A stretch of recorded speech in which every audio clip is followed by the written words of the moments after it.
Greetings, Star Citizens, and welcome to another fantastic day in the verse. And before we get into this, the first thing you're probably gonna ask is, why the hell do I have a Bulldog repeater on a Vanguard when it can have a size 5? My answer to that is because it matches the velocity of the size 2 weapons built into the nose of the Vanguard, which cannot be changed. They cannot be changed for any other size 2 weapons. As of today of 2.5 or Alpha 2.5, they are set what they are. They cannot be changed, and they've got a very unique velocity, and I believe the only weapon that matches that velocity is the Bulldog repeater, or at least the biggest weapon that matches that velocity is the Bulldog repeater. So that's why I've put the Bulldog repeater on there. It's a little bit of an experiment just to see how well that works, because I like to have all of my weapons hitting the exact same spot, especially when it's got such a tight spread like the Vanguard does.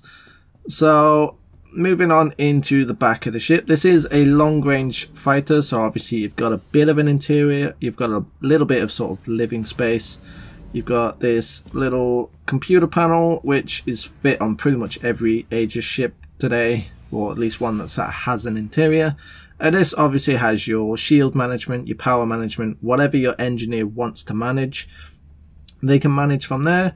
And you've also got these 2 little beds, or at least I believe they're beds. They might be escape pods, but with it being a long range fighter, I believe there are probably beds, but I might be wrong. They might be escape pods and there might not be any beds, but in my opinion that would be pretty silly for a long range fighter. I would expect it to be able to sleep and save out in space. So moving on into the cockpit, we've got a pretty decent cockpit in terms of visibility. Obviously it's not the best, but it's definitely not the worst. You've got visibility where you need visibility. So without further ado, let's take this out into Arena Commander and see how she does in combat. So jumping straight into Arena Commander, not the universe, because I wanted to show off sort of this sustained damage that this can put out. Obviously it's a very big ship, it's a very powerful ship, it's a very deadly ship. It isn't a dogfighter, like I said, it is a long range fighter, so it's not necessarily gonna be in dogfights, it's not necessarily gonna win dogfights, because it's not meant to dogfight. It's a long range fighter. It's very much more of a boom and zoom sort of ship, so it's a sort of get in, do a ton of damage and get out. It is fitted with 6 size 2 shields, so where most ships would have, say, 1 shield that covers 360 degrees, or they might have 2 shields, one that covers 180 degrees in the front and one that covers 180 degrees in the back. The Vanguard doesn't go with this approach, and it gives a very unique shield for every direction. So you've got a unique shield for the front, you've got one for the back, you've got one for the left, one for the right, one for the top and one for the bottom. And that makes the shields on the Vanguard act a lot like a tank's reactive armor, in that you can get a hit in the front, and as long as you don't keep taking hits in the front, you can sort of, you know, change your direction so that you get some hits on the side or some hits in the back. And while you're getting those hits, you can let the front one recharge, let it get to full, and then face your opponent again, and you know, you've got a full shield again. And then while that is getting damaged, the ones that you decided to sort of take damage while that recharged could also recharge. And if you play it smart enough, you can keep your shields up pretty much all the time. Obviously if you're being absolutely focused, and if you're getting focused by multiple people, or if you've just got one very persistent person that's just completely locked onto you and not stopping shooting you, then you are going to lose your shields regardless of how smart you play.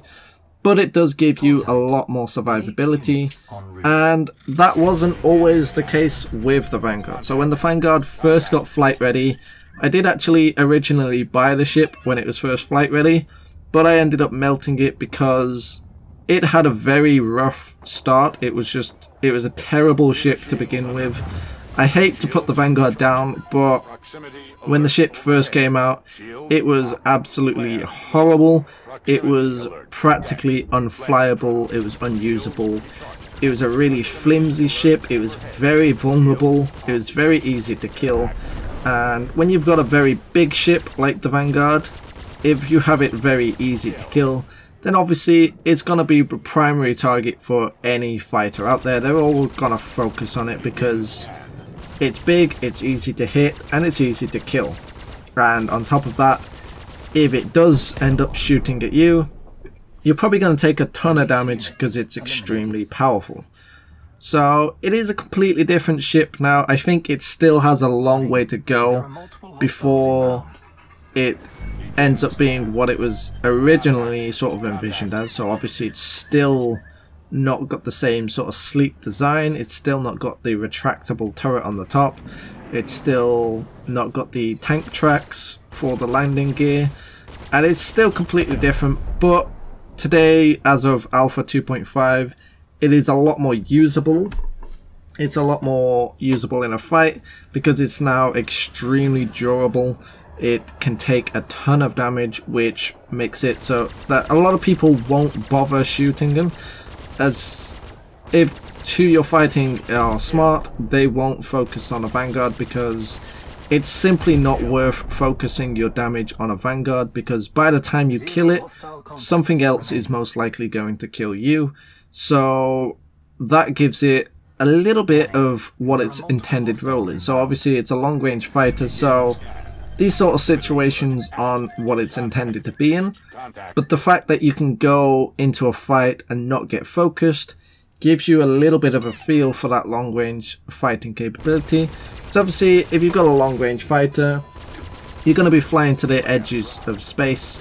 You're going to be going to the edge of systems. You're going to be going really far where little fighters cannot go. So a lot of the time you're going to be fighting things that either can't fight back or can't fight back as well. I think this is going to be a very good ship for taking out cargo haulers that are sort of trying to stick on the edge of systems, trying to stay away from pirates, trying to stay away from fighters. I think something like a Vanguard is going to be very good at taking them out. And obviously they're going to be fairly vulnerable to a ship like this. This ship is going to be able to easily destroy sort of Constellations, Starfarers, whole series, especially if they don't have an escort. And obviously if they're on sort of space where small fighters can't go, their only escort is going to be a different Vanguard. So that's another role that the Vanguard can obviously play. I think the Vanguard would be a very good ship to escort big cargo haulers and big sort of exploration ships. I mean, I don't think an exploration ship would really need an escort, but if you're exploring dangerous space, you might want an escort. And I think something like a Vanguard would be extremely decent to fill that escort role, and I think it's probably going to be one of the best sort of long-range escorter ships, because something like a Hornet or a Sabre or 300 series isn't going to really be able to effectively escort something like a hull series or a Starfarer, especially if they're sticking to the edge of space, like I say, where small fighters cannot go. Maybe they, can't jump as far, whereas the Vanguard will be able to jump with those bigger ships. And that's something that we can't really show off at the moment. So at the moment, it's not really a great ship. It did win Combat Ship of the Year last week, but at the moment it's not really an amazing combat ship. There are much better combat ships out there, because obviously at the moment in terms of combat we only really have bare bones dogfighting, and as of today for Alpha 2.5 we don't have anything that really puts the long range fighting element to its test. We don't really have any sort of jumps that a small fighter can't do. Obviously that is all going to be figured out once we do have the full universe. So right now we can't really test the Vanguard to its full potential, but I think once we do get the long range elements into the game, I think the Vanguard is going to shine. I think it's probably going to be the best, if not definitely one of the best long range fighters. And like I say, I think it's going to be the ultimate ship to escort big cargo haulers or just big ships in general. I think this is going to be a fantastic escort to have. and it's going to be a very desirable ship for any sort of long range operations because it's extremely deadly. Even in a dogfight, which it's not intended to do, it can still hold its own in a dogfight. But regardless, let's get down to what most likely you've all been sort of waiting for, and that is the reveal of the $50 gift card giveaway that I started last week.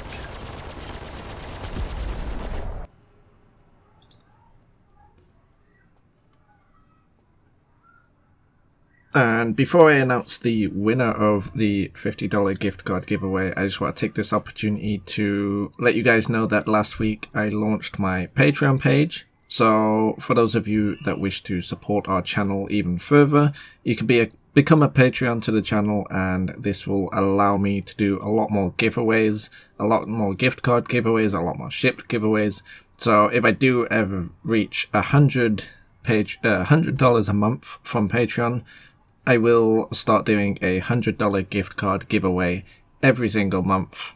And of course, this is completely optional, but it would be greatly appreciated if any of you wish to support our channel even further. But without further ado, let's get on with the moment you've all really been waiting for. So I put in 177 and 103 is the winning draw, which is Mike Placemat Rain. Very interesting nickname, Placemat, but regardless, congratulations, you are the winner of this $50 gift card giveaway, and I will see you guys in the next video. Laters taters.